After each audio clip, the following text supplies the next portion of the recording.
Հաջորդ հարցը հարցամար 31 համեցեք Տիկին Սարգսյան, կոնտրաստի մեջ մտցրեք որ նիստը։ Շնորհակալություն հարգարժան պարոն Գրիգորյան, հարգելի գործընկերներ, օրակարգային այս հարցով ձեր քննարկման ներկայացված ճանապարհային երթևեկության անվտանգության ապահովման մասին օրենքում փոփոխություններ եւ լրացումներ կատարելու մասին օրենքի եւ հարակից օրենքների նախագծերը ըստ էության նախաձեռնությունը վերաբերում է վարորդական իրավունքից զրկված անձանց վարորդական իրավունքի վերականգնման մոդելի փոփոխությանը։ Պիտի փաստեմ, որ թեմայի առնչությամբ բավական երկար ժամանակահատվածում մեր քաղաքացիները բարձրաձայնել են այս հարցը, ընդ որում թեման նաև հաղորդակցվել է Հայաստանի Հանրապետության վարչապետի հետ, վստահ եմ տեղյակ եք, որ փորձել ենք համատեղ դուրս բերել բալանսավորված որևէ լուծում այս տեսանկյունից եւ ըստ էության նախագիծը միտված է այդ լուծման իրացմանը։ Այս պայծրությամբ ինչ իրավիճակ ունենք եւ հետո անդրադառնամ մոդելի փոփոխությանը։ Ներկայում վարելու իրավունքի զրկման ժամկետի ավարտից հետո վերականգնումն իրականացվում է քննությունների միջոցով, ընդ որում անկախ նրանից թե զրկումն առաջին անգամ է կիրառվել, թե ոչ, եւ երբ որ մենք դիտարկում ենք նաեւ միջազգային փորձը այս տեսանկյունից, միջազգային փորձում թե զրկման իրավիճակներում, թե տրամադրման իրավիճակներում տարբեր հանգամանքներ են հաշվի առնում, որպեսզի ավելի շատ կենտրոնացումը լինի վարորդի վարքագծի վրա, վարքագծի գնահատման եւ դրա փոփոխության վրա, եւ այս պայմաններում կիրառվում են օրինակ վարելու իրավունքի զրկված անձանց լրացուցիչ դասընթացների, վերապատրաստումների, վարվող տրանսպորտային միջոցներում ալկոփականների տեղադրման կամ սահմանափակ հնարավորություններով փորձաշրջանի սահմանման եւ այլ ընթացակարգեր, եւ հաշվի առնելով կիրառելիության հնարավորությունները առաջարկվում է հետեւյալ մոդելը ներդնել զրկման ժամկետի ավարտից հետո խիստ սահմանափակ հնարավորությամբ 6 տուգանային միավորի տրամադրման պայմաններում 1 տարի ժամկետով փորձաշրջանի ընթացակարգ։ Հիմա ավելի մանրամասն, պարոն Գրիգորյան, հարգելի գործընկերներ։ Վարելու իրավունքի զրկման մասին ոստիկանության կողմից կայացված որոշումների ուժի մեջ մտնելուց հետո բնականաբար քաղաքացիները որպես կանոն 1 տարի ժամկետով զրկված են լինում վարորդական իրավունքից, այս ժամկետը չի փոփոխվում, պահպանվում է, այսինքն 1 տարի շարունակ անձինք իրավունք չունեն վարելու իրենց տրանսպորտային միջոցը, ժամկետը լրանալուց հետո 1 տարվա ընթացքում անձին կարող են դիմել եւ վճարելով պետական տուրք, որը այս օրենսդրական նախաձեռնության շրջանակներում կազմում է 50,000 դրամ, վերականգնել իրենց իրավունքը առանց որակավորման քննությունների միայն 1 անգամ եւ դրանից հետո արդեն սահմանվում է փորձաշրջան տալով խիստ սահմանափակ թվով բալեր, որը 6 տուգանային բալային համակարգն է ըստ էության։ Իսկ երկրորդ եւ հաջորդ անգամ զրկվելու պայմաններում բնականաբար վերականգնման ռեժիմը բացառապես քննությունների եղանակով վերականգնումն է։ Փորձաշրջանի մասով արդեն իսկ նշեցի, ուղղակի հիշեցնեմ, որ ստանդարտ իրավիճակներում վարորդներն ունեն 13 բալային միավոր, իսկ վերականգնման պայմաններում կտրվի 6 բալային միավոր։ Մի առանձնահատկություն եւս նախատեսել ենք, որպեսզի իրականում վարքագծի վրա շեշտադրումն առավել ակնհայտ լինի, եթե 6 բալային միավորը սպառվում է կամ անձ այս ժամանակահատվածում զրկվում է վարորդական իրավունքից, ավտոմատ եղանակով կրկին գնում ենք զրկման եղանակին եւ անձը 1 տարի ժամկետով չի կարողանում վարել տրանսպորտային միջոցը, իսկ եթե ստանդարտ պայմաններով նայենք 13 բալը սպառելու պայմաններում իրավունքը կասեցվում է, ոչ թե զրկվում է։ Այս պայմաններում շատ ավելի խիստ մեթոդաբանություն են կիրառել։ Սա հիմնական ընդհանուր մոդելն է, իհարկե ունենք անցումային դրույթ մինչև այս պահ զրկված անձանց անդրադառնալու մասով եւ նախատեսել են 20 թվականից մինչև 20 թվականի հունվարի 1-ից հետո մինչև 26 թվականի մայիսի 1 ընկած ժամանակահատվածում զրկված անձանց միայն 1 անգամ վերականգնելու հնարավորություն տալ կրկին նույն մոդելի կիրառման պայմաններում, այսինքն համապատասխան պետական տուրքի վճարում, 13 բալի փոխարեն 6 բալի սահմանում եւ փորձաշրջանի ժամկետի ամրագրում։ Քանի որ հանրային տիրույթում տարբեր քննարկումներ կային այս մասով, պարոն Գրիգորյան, ուզում եմ հստակեցնել, որ որոշումը վերաբերում է բացառապես ոստիկանության կողմից վարչարարության շրջանակներում վարորդական իրավունքի զրկման դեպքերին, այսինքն որոշումը չի տարածվելու Հայաստանի Հանրապետության դատարանների կամ օտարերկրապետությունների իրավասու մարմինների կողմից կիրառված զրկումներին, անձին անգործունակ ճանաչելու մասին դատարանի օրինական ուժի մեջ մտած վճռի եւ անձի հոգեկան թմրամիջոցների կամ հոգեմետ հոգեներգործուն նյութերի օգտագործման պայմանավորված հիվանդության վերաբերյալ կամ առողջական վիճակը օրենսդրությամբ սահմանված պայմաններին չհամապատասխանելու մասին տեղեկության հիման վրա վարելու իրավունքի դադարման դեպքերին, թերևս հակիրճ այսքանը, պարոն Գրիգորյան, հարցերի դեպքում սիրով, շնորհակալություն։ Տիկին Սարգսյան, սա իրավունք է, այսինքն եթե մարդը այնուամենայնիվ ցանկություն ունենա գնա կրկին քննությունները հանձնի, ընդ որում ես դες մարդկանց ճանաչում եմ տենց մարդկանց, ինքը կստանա 13-ով իրավունք, 13 բալով կվերականգնվի, թե ամեն դեպքում միայն այս ռեժիմն է գործելու։ զրկվածներին։ Պարոն Գրիգորյան, քանի որ մոդելն ենք փոխում, մոդելի պայմաններում առաջին անգամ իրավիճակում պարտավոր է վճարել պետական տուրքը, իրավունքը կվերականգնվի ինքնաշխատ եղանակով տուրքի վճարման պայմաններում եւ կսահմանվի 6 բալ փորձաշրջան, որովհետեւ հակառակ պայմաններում խառը մոդել էինք ունենալու, դրա համար գնացել ենք հստակեցման Մենք ֆիքսում ենք, որ այս որոշումը ուժի մեջ մտնելուց հետո նկատի ունեն փոփոխությունները, այլևս կասեցում 6 բալ մի ռեժիմ է գործելու։ Այսինքն զրկելուց հետո, պարոն Գրիգորյան, զրկելու պայմաններում զրկելուց թե կասեցնելուց զրկելու պայմաններում, զրկելուց հետո զրկման ժամկետը կանցնի, դրանից հետո անձին կկարողանան վերականգնել իրենց իրավունքը փորձաշրջանով եւ 6 բալով։ Կասեցման ժամանակահատվածը կարծում նրա հետ եք, երբ որ ես նկարագրում էի, որ երբ որ փորձաշրջանի ընթացքում 6 բալ ենք տալիս, 6 բալը կամ սպառում է, կամ զրկվում է, ոչ թե գնում ենք սպառելու դեպքում կասեցման ճանապարհով, այլ ավտոմատ զրկման իրավիճակն է գործելու։ Տիկին Սարգսյան, որպեսզի ավելի པարզ լինի, էլի։ Հիմա երբ որ այս փոփոխությունը ընդունվեց, 13 բալի սպառումից հետո մարդու վարորդական իրավունքը կասեցվում է, թե ինքը զրկվում է։ Կասեցվում է, պարոն Գրիգորյան, այդ մասով մենք որևէ բան չենք փոփոխում, այս նախաձեռնությունը վերաբերում է զրկումից հետո իրավունքի վերականգնման իրավիճակին։ Բայց ապագայում նաև այսուհետ ենթադրենք մարդու ունի իդեալական վարորդական պատմություն։ Հիմա եթե ինքը սպառում է այս օրենքը այս փոփոխությունը անելուց հետո, եթե սպառում է 13 բալը, ինքը զրկվում է թե կասեցվում է։ Չէ, պարոն Գրիգորյան, այդ մասով նորից եմ շեշտում, որևէ փոփոխություն չենք արել, այսինքն 13 բալը սպառվում է, 6 ամսով կասեցման ռեժիմն է աշխատում,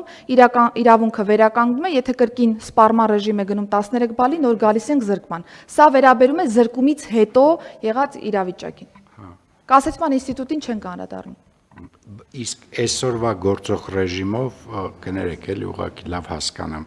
Այսօրվա գործող ռեժիմով, եթե ինքը սպառում է իր, ենթադրենք այս փոփոխությունը չենք անում, եթե սպառում է 13 բալը ինքը զրկվում է, թե կասեց, այսօր էլ է կասեցվում։ Այսօրվա գործող։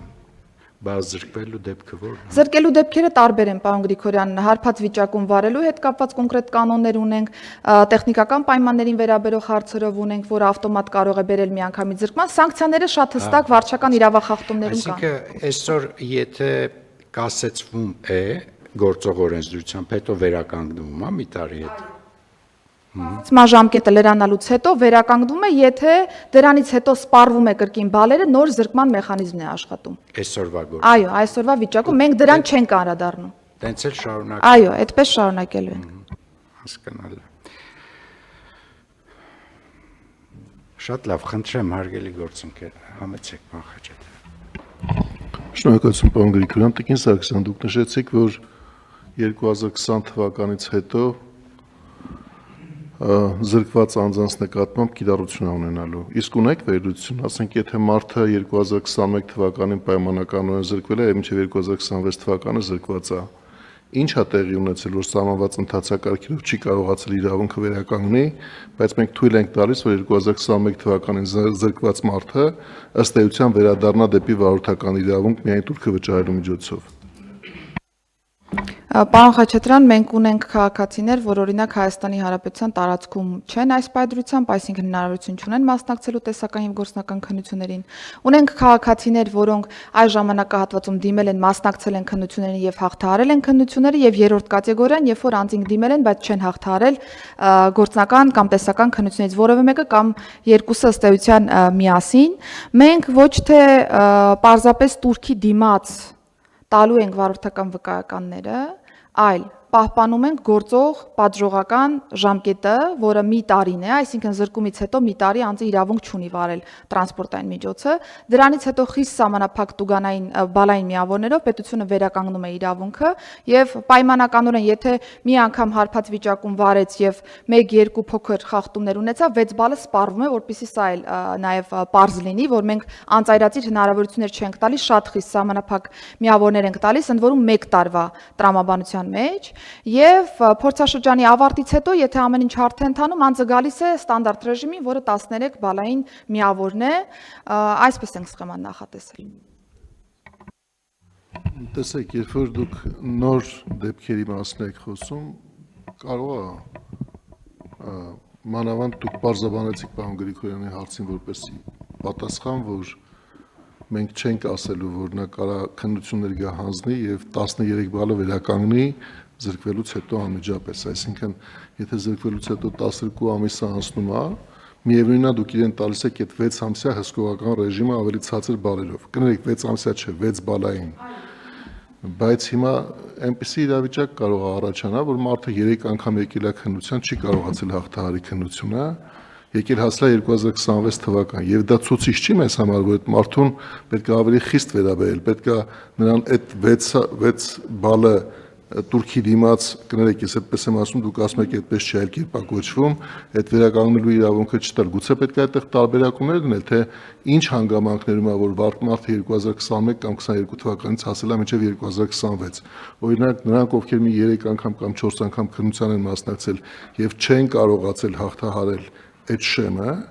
նրանց նկատմամբ պետք է երևի թե տարբերակված ավելի խիստ պահանջներ սահմանել։ Պարոն Խաչատրյան, իրականում ավելի թիրախային լուծումների գնալուն ես կողմ եմ, բայց պիտի նկատի ունենանք, որ շատ խառը պատկեր ունենք վարորդական իրավունքի զրկված անձանց մասով եւ փորձել ենք ընդհանրացնել մի մոդել ունենալ, ընդ որում 20 թվականի հունվարի 1-ից մինչեւ այս պահը զրկվածների մասով անցումային կարգավորումն է սա ըստ էության եւ նրանց մեկ անգամ է տրամադրվելու այս հնարավորությունը եւ հաջորդիվ եթե բալերը սպառվեցին, բնականաբար գալիս են հին ռեժիմին, որը կվերաբերի քննությունների միջոցով վարորդական իրավունքի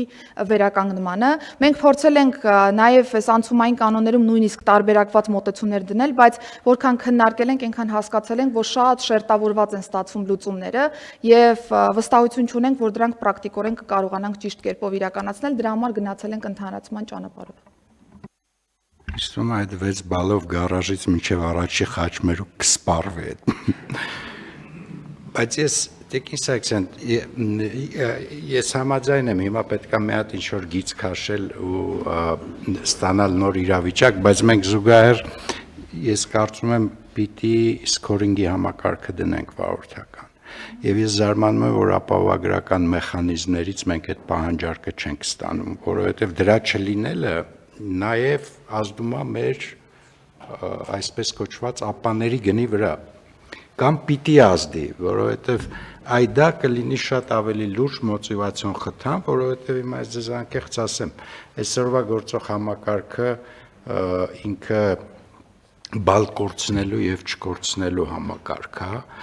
եւ ինչպես դուք ինձ բացատրել եք, կան խախտումներ, որոնք արվում են, որովհետև ավելի ձեռնտու է դա անել, օրինակ կայանատեղին կենտրոնում, ավելի ձեռնտու է խախտել, քան վճարել դրա համար, եթե բալ չեն անում։ Մենք պիտի լավարկենք այդ համակարգը, որովհետև ըստ էության միայն բալի կորուստը չի, որ պիտի լինի մեր վարորդների մոտիվացիան ճիշտ վարել, ճիշտ շահագործել տրանսպորտային միջոցը։ Ես կարծում եմ, ինչ որ պարոն Խաչատրյանը ասեց, դա նախ եւ առաջ նաեւ ապահովագրական վճարի վրա պիտի ազդեցություն ունենա։ Եվ այս իմաստով ես կարծում եմ մենք հիմա սենց առաջ գնանք ու միանգամից սկսենք մտածել ոնց ենք այդ սկորինգային համակարգը դիզայնանում ու ոնց ենք դա կապում ապայի հետ, որպեսզի ինքը արդեն դառնա լիարժեք մեխանիզմ, այդ թվում որպեսզի ապահովագրության վճարը դառնա զսպող մեխանիզմ, որպեսզի խախտումներ չլինի։ Պարոն Գրիգորյան, լրիվ համաձայն եմ ընդհանուր ձեր ասացի հետ, այս պայծրությամբ էլ մենք ԱՊԱ բյուրոյի եւ կենտրոնական բանկի գործընկերների հետ քննարկում ենք թեման տարբեր էլեմենտներով եւ որոշակի փոփոխություններ արդեն իսկ ԱՊԱ բյուրոն իրականացրել է իր ընդհանուր քաղաքականության մեջ, բայց կարծում եմ մեր գնահատմամբ դա դեռ հեռու է ձեր նկարագրած իրավիճակից, դրա համար հիմա փորձում ենք հասկանալ, թե բալային սխեման ինչպես պիտի փոփոխենք եւ հատկապես օրինապահ եւ ոչ օրինապահ վարորդների դեպքում ինչպիսի ռեակցիաներ պիտի տանք, որտեղ դրանք պիտի լինեն տարբեր եւ ոչ օրինապահ վարորդների դեպքում թե տեխնիկական զննությունը, թե ապահովագրության վճարները կամ մնացյալ հարցերը պիտի լինեն շատ ավելի խիստ կանոնակարգումների տիրույթում եւ ասեմ նաեւ որ զուգահեռ այս պայծրությամբ մշակում ենք նաեւ օրինապահ վարորդների խրախուսմանը վերաբերող ծրագրեր, որպեսզի նաեւ այս տեսանկյունից պետությունը եւս բալանսավորված վերաբերմունք ցույց տա եւ ընկալելի լինի, որ խրախուսելի են այն բոլոր վարորդները, որոնք օրինապահ են եւ հետեւաբար դրա մեջ օրինակ կարող է մտնել ապահովագրական վճարի հետ կապված տարբեր բոնուսային մեխանիզմները, ավելի շատ, քան այս պայծրությամբ կիրառվում է պարզապես վթար չունենալու օրինակ տրամաբանության մեջ, եւ այսպես կարծում եմ առաջիկա ամիսների կտրվածքով կենտրոնական բանկի հետ արդեն կամփոփենք մեր քննարկումները եւ վերջնական մոդելը նաեւ կներկայացնենք ձեր քննարկմանը։ Շատ լավ, շնորհակալություն Տիկին Սարգսյան։ Խնդրեմ հարգելի գործընկերներ, կան հարցեր, առաջարկություններ, դիտարկումներ։